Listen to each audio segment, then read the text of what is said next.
Hello दोस्तों, आपका हमारे YouTube चैनल एजुकेशन 101% में हार्दिक स्वागत है।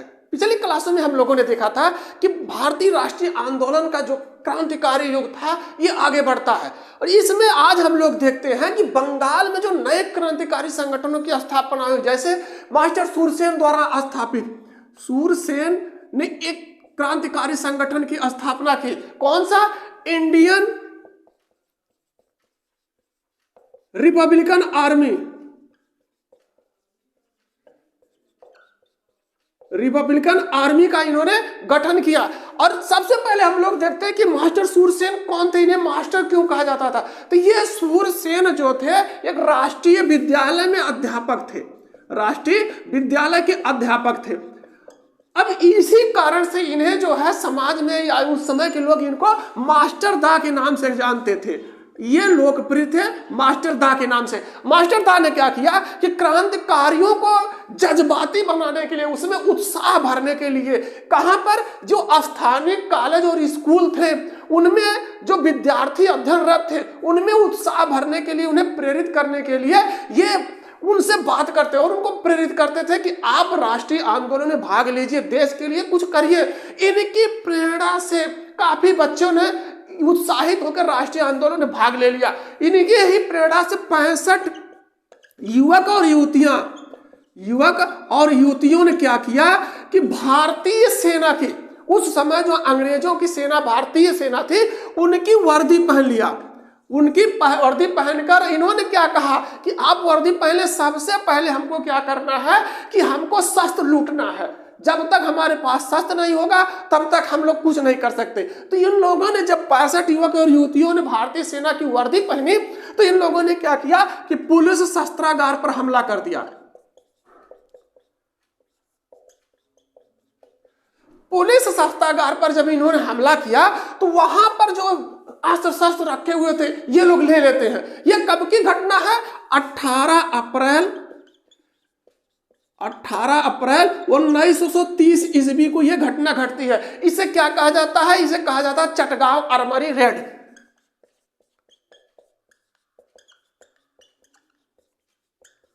इसे चटगांव आर्मरी रेड के नाम से जाना जाता है। जब युवक और युवतियों ने 18 अप्रैल 1930 ईस्वी को चटगांव आर्मरी रेड पर सफलता पाई, उसके बाद क्या किया सूरसेन, बिल्कुल आधुनिक फिल्मों के राजनेताओं की तरह, जैसे आजकल फिल्मों में नए राजनेता बन के जाते हैं, सफेद धोती, खादी की सफेद धोती पहनते हैं सूरसेन, और क्या है ऊपर से एक कोट पहनते हैं, सर पे क्या है गांधी टोपी लगा के ये युवकों के बीच में जाते हैं। जब युवकों के बीच में जाते हैं तो ये जो युवक थे, इनके क्रांतिकारी युवक थे, उन्होंने इन्हें जो है सैनिक सलामी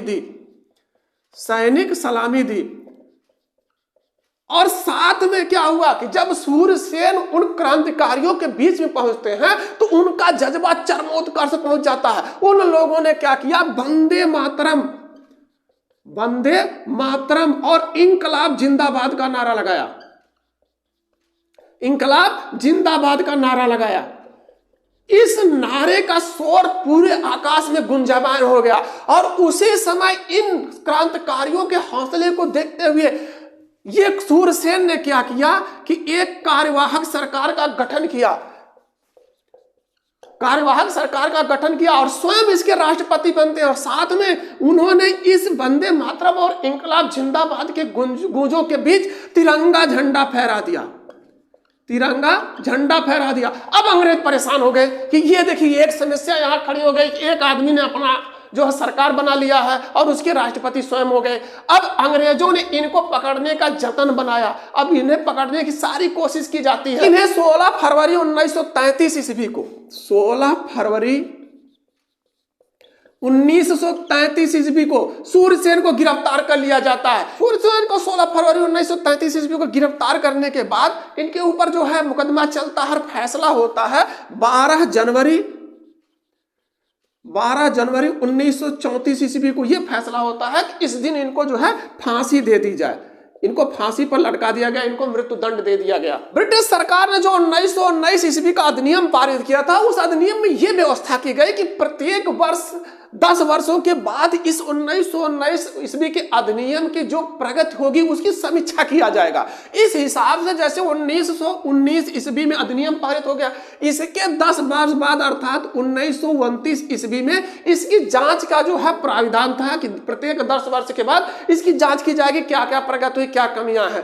तब इस हिसाब से 1929 ईस्वी में जो कमेटी का गठन होना था, लेकिन क्या हुआ कि 1929 ईस्वी में ब्रिटेन में आम चुनाव थे। ब्रिटेन में आम चुनाव थे। अब चुनाव का मामला है, राजनेता लोग कमेटी तो गठन नहीं करेंगे क्योंकि उनको पहले चुनाव लड़ना है, बाकी कुछ भी हो जाए। तो 1929 ईस्वी में ब्रिटेन में जो आम चुनाव था उससे पहले ही सरकार ने क्या किया कि जो 1919 ईस्वी के अधिनियम में 10 साल का प्रावधान है उससे पहले ही कमेटी गठन कर दिया जाए। उन्होंने क्या किया, 8 नवंबर 1927 ईस्वी को एक कमेटी का गठन करते हैं। कमेटी का गठन करते हैं जिसमें ब्रिटिश संसद के 7 सदस्य, ब्रिटिश संसद के 7 सदस्य और लिबरल पार्टी के पेपर पूछता है कि जो ये कमेटी गठित हुआ था जिसको हम लोग साइमन कमीशन कहते हैं, साइमन किस पार्टी के थे? तो लिबरल पार्टी के साइमन को इसको अध्यक्ष बनाया जाता है। साइमन इसका अध्यक्ष बनते इसलिए इस कमेटी को साइमन कमेटी कहा जाता है या साइमन कमीशन कहा जाता था। साइमन अध्यक्ष बन गए, ब्रिटिश संसद के 7 सदस्य जो है इसके सदस्य बन गए। अब ये लोग आते हैं भारत में जांच करने के लिए कि 1919 ईस्वी के अधिनियम में क्या प्रगति हुई है, उसकी समीक्षा करने के लिए ये साइमन कमीशन आता। भारतीयों ने विरोध कर दिया। भारतीयों ने क्यों विरोध किया? कि भारतीयों को यह कहना था कि समस्या हमारी, परेशानी हमारी, या इसमें जो भी प्रगति या सुधार करना है उसकी जांच हमारे यहाँ आके करना है। इसमें तो कोई हमारा सदस्य ही नहीं है। आप ब्रिटेन से आए हैं और ब्रिटेन वालों से बात करके चले जाएंगे, इसमें हमारा क्या फायदा होगा? इसलिए कांग्रेस ने और भारतीयों ने इसका विरोध कर दिया। उस समय जब ये साइमन कमीशन का कांग्रेस ने विरोध किया तो उस समय भारत के जो सचिव थे, भारत के सचिव लॉर्ड बर्कनहेड,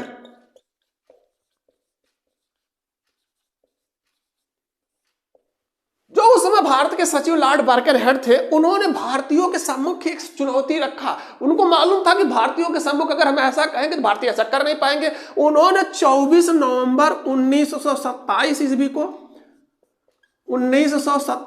को कांग्रेस से यह कहा कि अगर आपके पास क्षमता है, आप लोगों में क्वालिटी है, तो आप एक करिए, संविधान सभा का निर्माण करिए, संविधान का निर्माण करके हमको दिखा दीजिए। तो कांग्रेस ने क्या कहा कि अगर आप चुनौती दे रहे हैं तो हमें स्वीकार है। भारतीयों को एक चीज है कि कोई भी अगर कोई कितनी भी बड़ी चुनौती दे, अगर उनके स्वाभिमान पे आंच आएगी तो उसे तुरंत स्वीकार कर लेंगे। तो कांग्रेस ने भी इनके द्वारा दी गई चुनौती को स्वीकार किया और पंडित मोतीलाल नेहरू के नेतृत्व में एक कमेटी का गठन किया।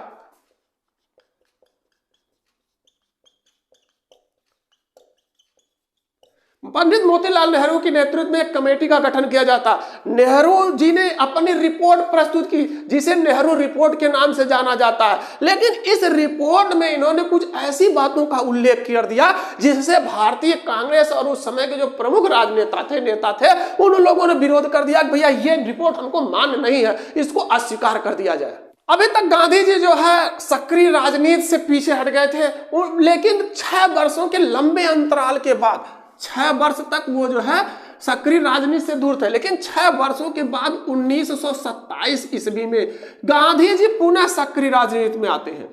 गांधी जी पुनः जो है सक्रिय राजनीति में शामिल हो जाते हैं। उस समय 1928 ईस्वी में, दिसंबर 1928 ईस्वी में कांग्रेस का अधिवेशन होता है। कांग्रेस का अधिवेशन कलकत्ता में होता है। इस 1928 ईस्वी के कांग्रेस अधिवेशन जो कलकत्ता में होता है उसकी अध्यक्षता मोतीलाल नेहरू ने किया।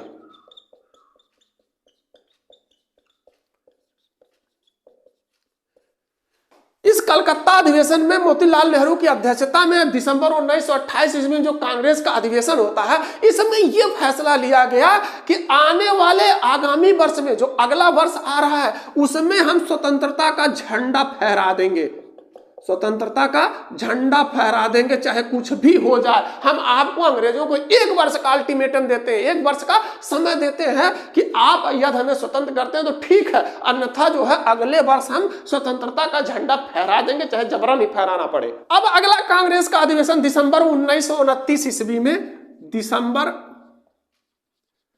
1929 ईस्वी में लाहौर में होता है। लाहौर में कांग्रेस का अधिवेशन बुलाया जाता है और इस अधिवेशन में, लाहौर अधिवेशन में, इस कांग्रेस के अध्यक्षता जो गांधी जी को मिलती है। लेकिन गांधी जी ने क्या किया कि अपने स्थान पर जवाहरलाल नेहरू को जो है कांग्रेस का अध्यक्ष बना देता है। और जब ही 31 दिसंबर 1929 ईस्वी को, 21 दिसंबर 1929 ईस्वी को मध्य रात्रि का, अर्थात 12 बजे के बाद मध्य रात्रि का घंटा बजा, मध्य रात्रि का घंटा बज गया कि अब जो है 1930 आ जाएगा। अब कांग्रेस ने क्या कहा कि जो हमने 1 वर्ष पहले 1928 ईस्वी में ही हमने आपको 1 वर्ष का अल्टीमेटम दिया था, कि 1 वर्ष की चेतावनी दी थी कि यदि आपको जो है हमें स्वतंत्र करेंगे तो ठीक है, अन्यथा हम जो है स्वयं से स्वतंत्रता का झंडा फहरा देंगे। तो जैसे 31 दिसंबर 1929 ईस्वी के मध्य रात्रि का घंटा बजा और 1928 ईस्वी में जो कलकत्ता में कांग्रेस ने इनको, कलकत्ता में जो है कांग्रेस के अधिवेशन में, मोतीलाल नेहरू की अध्यक्षता वाले अधिवेशन में यह कहा गया था कि 1 वर्ष के बाद हम स्वतंत्रता का झंडा फहरा देंगे। 1929 ईस्वी को मध्य रात तक इन लोगों ने इंतजार किया, लेकिन अंग्रेज सरकार टस से मस नहीं हुई। अब सरकार को झुकाने के लिए इन लोगों ने क्या किया कि ज्यों ही रात्रि का घंटा, यानी समय जो डेडलाइन थी, दी हुई डेडलाइन थी, समाप्त हुई, वैसे ही जवाहरलाल नेहरू जी ने, वैसे ही तुरंत जवाहरलाल नेहरू जी ने क्या किया, जवाहरलाल नेहरू जी ने क्या किया, लाहौर में रावी नदी के तट पर, लाहौर में रावी नदी के तट पर, यह पेपर में कई बार पूछा प्रश्न कि जो पहला झंडा जवाहरलाल नेहरू जी ने फहराया था स्वतंत्रता का, वो किस नदी के किनारे फहराया गया था? तो लाहौर में रावी नदी के तट पर जवाहरलाल नेहरू ने भारत को स्वतंत्रता झंडा फहरा दिया। भारतीयों द्वारा स्वतंत्रता का झंडा फहराने के बाद अब कांग्रेस की नई कार्य समिति की बैठक 2 जनवरी 1930 को होती है। इस कांग्रेस के कार्य समिति में, ये कांग्रेस की जो कार्य समिति की बैठक थी, कांग्रेस कार्य समिति की बैठक में यह फैसला लिया गया कि जो आने वाली 26 जनवरी है, यही सामने जो 26 जनवरी है, इसमें क्या किया जाएगा कि हम लोग पूर्ण स्वतंत्रता दिवस मनाएंगे संपूर्ण देश में। संपूर्ण देश में हम लोग जो है पूर्ण स्वतंत्रता दिवस मनाएंगे, स्वतंत्रता दिवस मनाएंगे। हम अंग्रेजों को चैलेंज करते हैं कि 26 जनवरी 1930 ईस्वी को हम संपूर्ण देश में स्वतंत्रता दिवस मनाएंगे। बेशक इनकी कितनी भी पावर हो, ये कुछ भी कर ले, लेकिन हम स्वतंत्रता दिवस मना के ही रहेंगे। बाद में यद्यप जो है 15 अगस्त को अंग्रेजों ने स्वतंत्रता हमको दे दी। अब चूंकि स्वतंत्रता देना उनके हाथ में था, इसलिए उन लोगों ने 15 अगस्त को स्वतंत्रता दे दी। लेकिन हम लोग इस 26 जनवरी को भूले नहीं। हमारा संविधान यद्यप पहले से बनकर तैयार हो गया था, सब कुछ हो गया था, हस्ताक्षर भी हो गया, लेकिन हम लोगों ने क्या कहा कि 26 जनवरी को हमको भूलना नहीं है, क्योंकि पहला स्वतंत्रता दिवस हम लोग कब मनाए थे? इस 26 जनवरी को मनाए थे। इसलिए हम लोगों ने 26 जनवरी को याददाश्त के रूप में रखने के लिए, आने वाली पीढ़ी भूले ना, इसके लिए हम लोगों ने क्या किया कि 26 जनवरी को संविधान लागू कर दिया। और इस 26 जनवरी को हम लोग बड़े गर्व के साथ गणतंत्र दिवस के रूप में आज भी मनाते हैं। गांधी जी अब सक्रिय राजनीति में शामिल हो चुके थे। उनका एक अखबार था यंग इंडिया, गांधी जी का एक समाचार पत्र था, अखबार था, जिसके माध्यम से अपनी बात रखते थे। तो यंग इंडिया में इन्होंने क्या किया कि जो उस समय के वायसराय थे, लॉर्ड इरविन और क्या था, ब्रिटिश प्रधानमंत्री रैंजे मैकडोनाल्ड,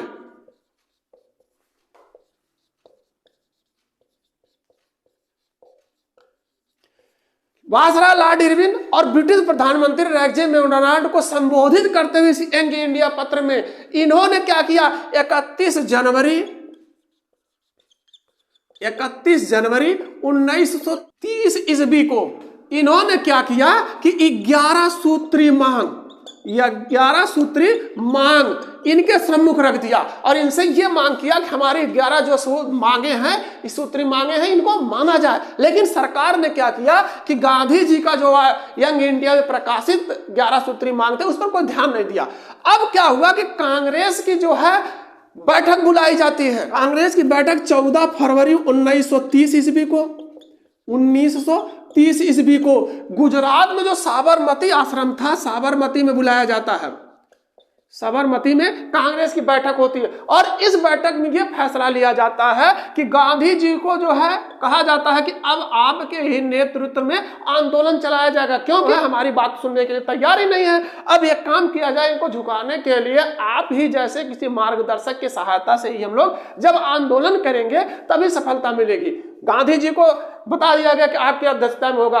गांधी जी ने एक बार पुनः जो प्रयास किया कि सरकार से बात किया जाए और सरकार मान जाए, लेकिन इनके सारे यत्न विफल रहे। मजबूर होकर गांधी जी ने सत्याग्रह करने का फैसला लिया। गांधी जी ने सत्याग्रह करने का फैसला ले लिया। उस सत्याग्रह का सबसे पहले शुरुआत इन्होंने क्या किया, सबसे प्रमुख ऐतिहासिक शुरुआत क्या किया, 12 मार्च 1930 ईस्वी को 12 मार्च 1930 ईस्वी को गांधी जी ने क्या कहा, हम अपने साबरमती आश्रम से दांडी के लिए प्रस्थान करेंगे। साबरमती आश्रम, इसकी स्थापना कब हुई थी?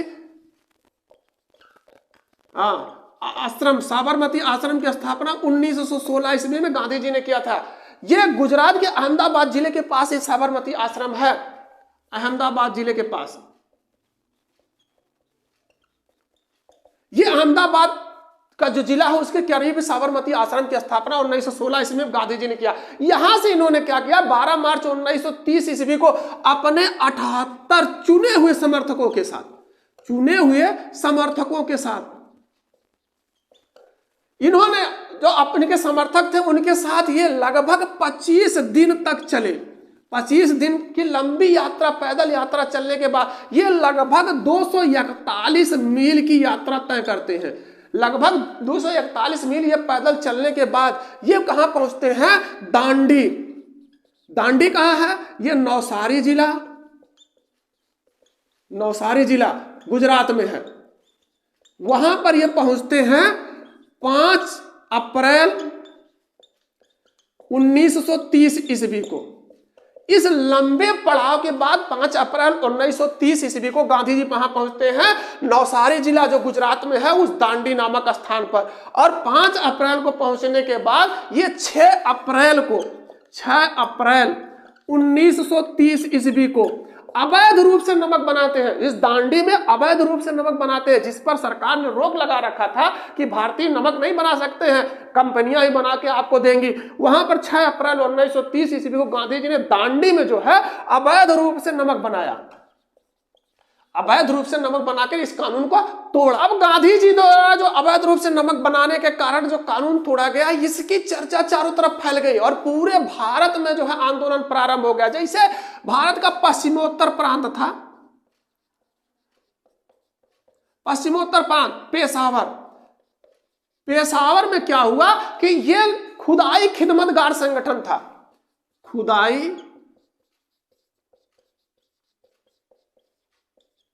खुदाई खिदमतगार संगठन था।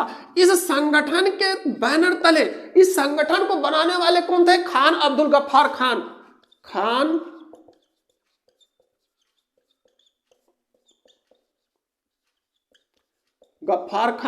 इन्होंने क्या किया कि ये जो खान अब्दुल गफ्फार खान थे, इन्हें जो सीमांत गांधी के भी नाम से जाना जाता था, सीमांत गांधी, और क्या इनको बादशाह खां भी कहा जाता था, बादशाह खां भी इनको कहा जाता था।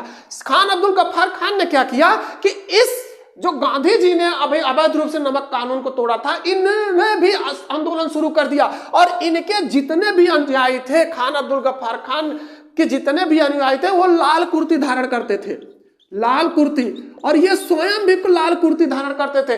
इसलिए इनके जो संगठन के क्रांतिकारी थे या जो इन्होंने जो आंदोलन किया, इसे लाल कुर्ती आंदोलन भी कहा जाता है, लाल कुर्ती आंदोलन भी कहा जाता है। ये इस कारण से कहा जाता है कि क्योंकि इनके जितने भी समर्थक थे या ये स्वयं लाल कुर्ती धारण करते थे, इसलिए इनके आंदोलन को लाल कुर्ती आंदोलन भी कहा जाता है। इस लाल कुर्ती आंदोलन के समर्थक जो इनके थे वो इन्हें क्या कहते थे, खान अब्दुल गफ्फार खान को इन्हें फक्र अफगान कहते थे, फक्र अफगान के नाम से संबोधित करते थे। खान अब्दुल गफ्फार खान ने क्या किया कि अपनी बातों को लोगों तक फैलाने के लिए, लोगों तक पहुंचाने के लिए उन्होंने एक पत्रिका निकाला, पख्तून नामक पत्रिका निकाला। बाद में यही पख्तून 10 रोजा नाम से प्रकाशित हुई, 10 रोजा नाम से प्रकाशित हुई। ये जो अभी कमेटी गठित हुई थी, साइमन कमीशन की अध्यक्षता में आए थे, इसने अपना रिपोर्ट प्रस्तुत कर दिया। ये इंग्लैंड पहुंचती है और अपना रिपोर्ट प्रस्तुत करती है 27 मई 1930 ईस्वी को। साइमन ने क्या किया, साइमन कमेटी थी, इसने अपना रिपोर्ट प्रस्तुत कर दिया, रिपोर्ट प्रस्तुत कर दिया। और इस रिपोर्ट पर विचार के लिए उस समय की जो ब्रिटिश सरकार थी उसने क्या कहा कि जितने भी प्रमुख नेता हैं, जितने भी यहाँ संस्थाएं सक्रिय हैं, वो आए और एक जगह बैठ के हम लोग बातचीत करते हैं, इसमें जो भी सुधार होगा हम लोग उस पर विचार विमर्श करेंगे। इसके लिए गोलमेज सम्मेलन का आयोजन करते हैं। गोलमेज सम्मेलन, एक गोल मेज होगा, उसके चारों तरफ लोग बैठ के जो है विचार विमर्श करेंगे। तो गोल मेज सम्मेलन का आयोजन करने का फैसला ब्रिटिश सरकार ने लिया। इसके लिए इन्होंने क्या कहा कि जो हमारा है 12 नवंबर 1930 ईस्वी से ये गोल मेज सम्मेलन शुरू होगा और कब तक चलेगा, 19 जनवरी 1931 तक ये गोलमेज सम्मेलन चलेगा। और इसके जो है अध्यक्षता ब्रिटिश प्रधानमंत्री रैंजे मैकडोनाल्ड करेंगे। ब्रिटिश प्रधानमंत्री जो थे रैंजे मैकडोनाल्ड, रैंजे मैकडोनाल्ड ने इसकी अध्यक्षता की। इंग्लैंड के सम्राट जो जॉर्ज पंचम थे, जॉर्ज पंचम, इन्होंने इस प्रथम गोलमेज सम्मेलन का उद्घाटन सेंट जेम्स पैलेस में किया। जॉर्ज पंचम ने क्या किया कि इसका उद्घाटन करते हैं। पंचम जो है के सम्राट, उन्होंने उद्घाटन किया। और इसमें जो है ये उद्घाटन कहां करने के लिए पहुंचते हैं, इंग्लैंड में ही सेंट जेम्स पैलेस है, जेम्स पैलेस में जो है ये उद्घाटन करते हैं और कहते हैं क्या है कि ये हमारा जो प्रथम गोलमेज सम्मेलन है ये 12 नवंबर 1930 ईस्वी से 19 जनवरी 1931 ईस्वी के प्रधानमंत्री रैंजे मैकडोनाल्ड की अध्यक्षता में चलेगा। इसमें जो है कुल 89 प्रतिनिधियों ने भाग लिया और 89 प्रतिनिधि जब पहुंचते हैं, लेकिन कांग्रेस यहां से जाने से ही मना कर देती है। कांग्रेस ने क्या कहा कि जब हम लोग साइमन कमीशन का विरोध कर रहे थे, हमारी बातें नहीं सुनी गई, हम किस विचारार्थ वहां जाएं। तो कांग्रेस नहीं गई और बाकी जितने भी प्रमुख संस्थाएं थे उनके प्रतिनिधि यहां पहुंचते, लगभग 89 प्रतिनिधि वहां पहुंचे और इन लोगों ने आपस में विचार विमर्श किया। लेकिन विचार विमर्श के बाद भी आपस में जो है सामंजस्य नहीं बैठ पाया। लोगों की अलग अलग मांग होने की वजह से पहला गोलमेज सम्मेलन असफल हुआ। उस समय के जो वायसराय लॉर्ड इरविन थे, लॉर्ड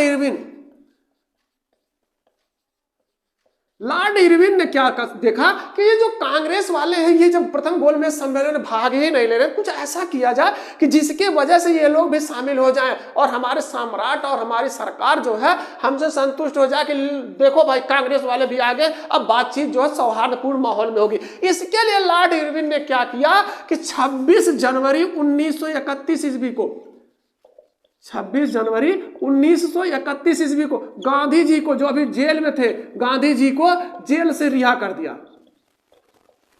जेल से रिहा कर दिया। और रिहा करने के पीछे इसका एक उद्देश्य था कि जो ये वातावरण में जो तनाव है इसको सौहार्दपूर्ण माहौल में ढाला जाए। और इस तरीके से 26 जनवरी 1931 ईस्वी को गांधी जी को जेल से रिहा कर दिया। और तेज बहादुर सप्रू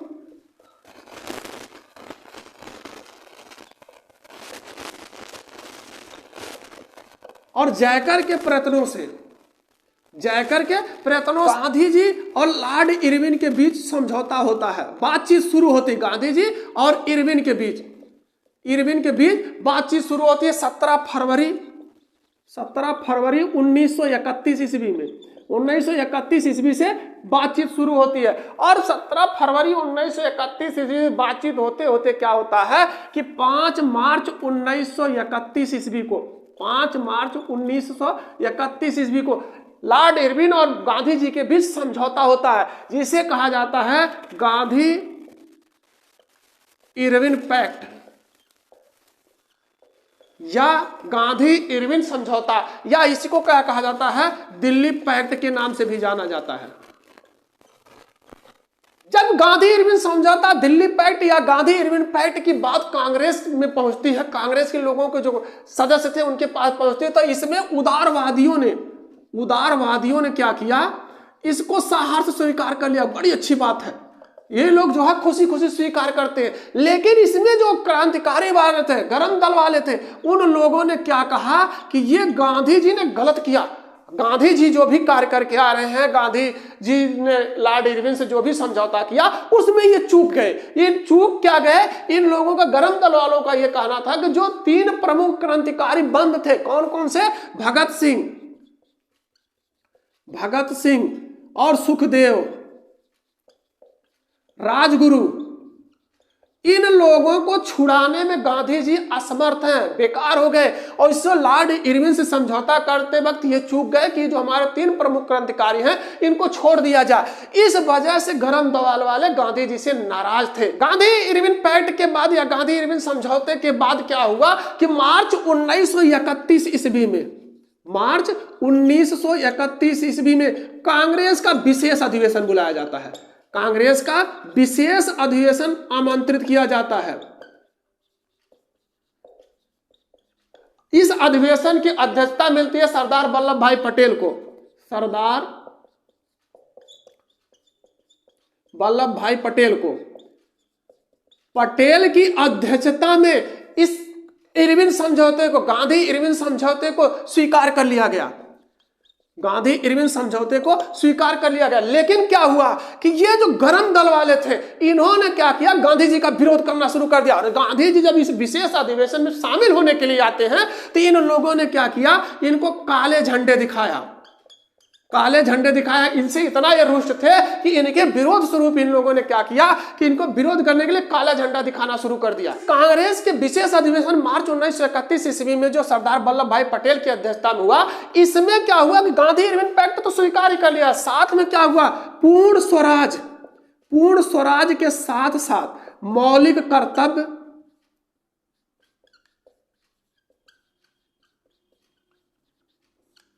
कर्तव्य शीर्षक और मौलिक अधिकार को भी स्वीकार कर लिया गया। मौलिक कर्तव्य शीर्षक प्रस्ताव स्वीकार किया गया, मौलिक अधिकार प्रस्ताव स्वीकार किया, साथ में जो है गांधी इरविन के बीच जो समझौता हुआ था उसमें उसको भी स्वीकार कर लिया गया। और इसी अधिवेशन में जो मार्च 1931 ईस्वी में कांग्रेस का अधिवेशन हुआ था, उसी में गांधी जी ने कहा था कि गांधी मर सकते हैं पर गांधीवाद कभी नहीं मर सकता। गांधी इरविन समझौते के बाद यह फैसला हुआ कि जो दूसरा गोलमेज सम्मेलन का आयोजन किया जाएगा उसमें भी कांग्रेस अपना प्रतिनिधि भेजेगी। और गांधी जी को कांग्रेस ने अपना प्रतिनिधि बना के जो है भेजा। और वहां पर पहुंचने के बाद जो गांधी जी भारत के प्रतिनिधि के रूप में दूसरे गोलमेज सम्मेलन में शामिल होते हैं। इससे आगे की जो भी घटनाएं हैं हम लोग कल की क्लास में देखते हैं। आज की क्लास में बस इतना ही। अगर हमारी वीडियो पसंद आती है तो लाइक करें, साथ में शेयर भी करें। अगर चैनल पर नए हैं तो चैनल को सब्सक्राइब करें, बेल आइकन दबाना ना भूलें, जिससे आने वाली वीडियो का नोटिफिकेशन मिलता रहे।